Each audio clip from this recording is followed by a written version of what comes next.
The following program comes to you from the M&L Studios.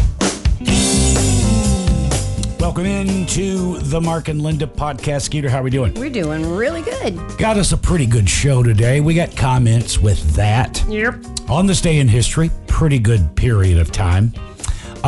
We got us a brand new Donny Osmond. Skeeter shouted this one out to me. He does this one with a guy named Charlie Wilson.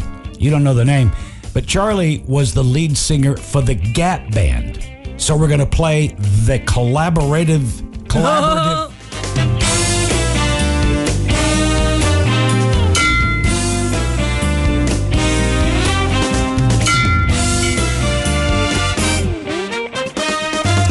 We will play the collaborative effort between those two. Yay. What is the scariest movie of all time? Moving into Halloween time for that. The top 5 driving songs. I have them. Oh, that'd be fun. I wonder what they are. You're about to find out.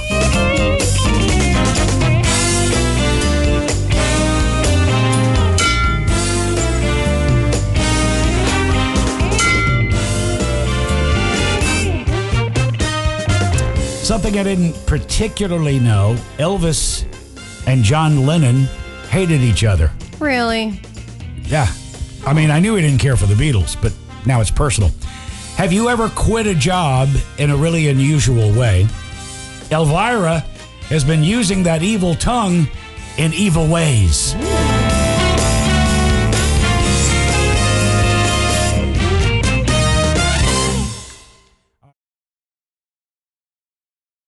$1,500 people went into the sea when Titanic sank from under us.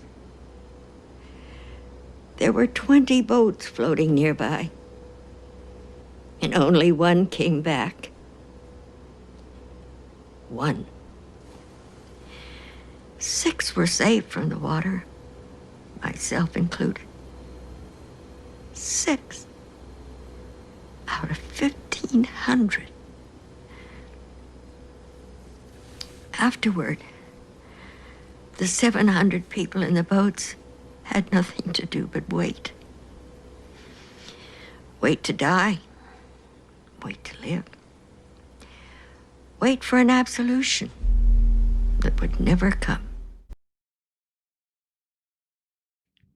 But even with that being said, right, like that I'm a very motivated student and someone who, is going to be a valedictorian and stuff like that, I'm not necessarily sure I even want to go to college. And that's very different from what I think a lot of people who like casually know me might think, or even what my mom thought until I told her. She was pretty upset when I did tell her. But, I think it's important for me to explain kind of why. I think college is absurdly expensive.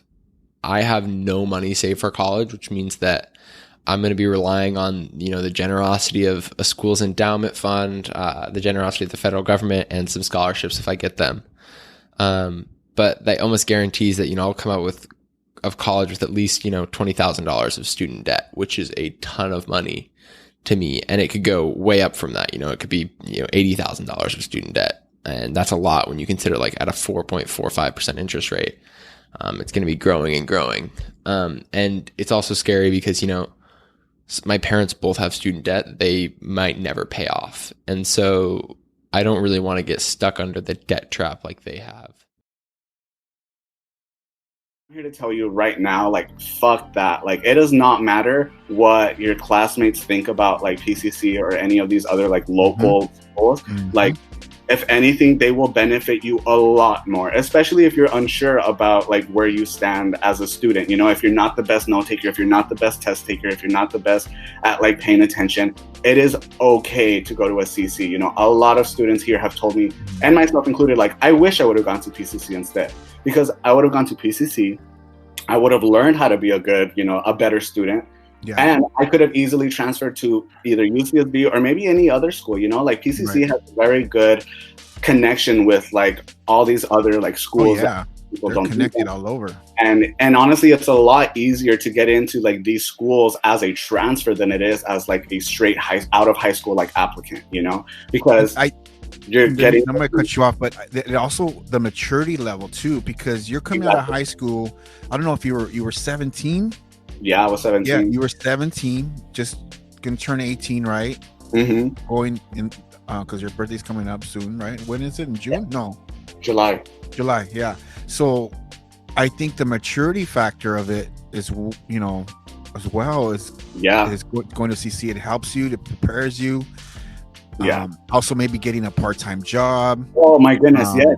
Save money. Do you like? You will not realize how much money you can save by going to like a local school. Like, if you are in a like stable home, a safe home, like in a safe space, and you can afford to like stay home and go to like college and stuff like that, take advantage of it, because honestly, like, universities are so expensive. Like, it's so expensive for me to be here. Like, I've struggled since the beginning. Like, I have not stopped struggling financially, and you know, like, also like mentally and emotionally, with like having to, you know, constantly be like, what do I have to do next, you know, because I wasn't like, I didn't know what it was to like get my own apartment. I didn't know what it was to live alone and take care of my house. I didn't, you know, I like cooked for my laundry a little bit. Yeah, exactly. Like, all those little things, like, you don't realize, and you're like, yeah, like, I do it at home like a little bit, but when you're like only in charge of taking care of your home, taking care of your laundry, taking care of eating, and taking care of like going to school, it gets a lot, especially if you're not used to it, you know, especially if you come from a home where like your parents, you know, take care of you and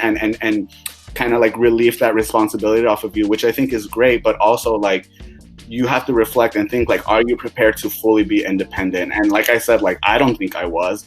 I'm thankful that I've learned, you know, I'm like proud that I've been able to learn, but it came with a lot of struggle. It came with a lot of breakdowns. It came with a lot of, you know, constantly telling myself, like, are you good enough? Are you not good enough? Like, a lot of kind of like identity crisis issues as far as like, who am I? Like, what am I capable of? And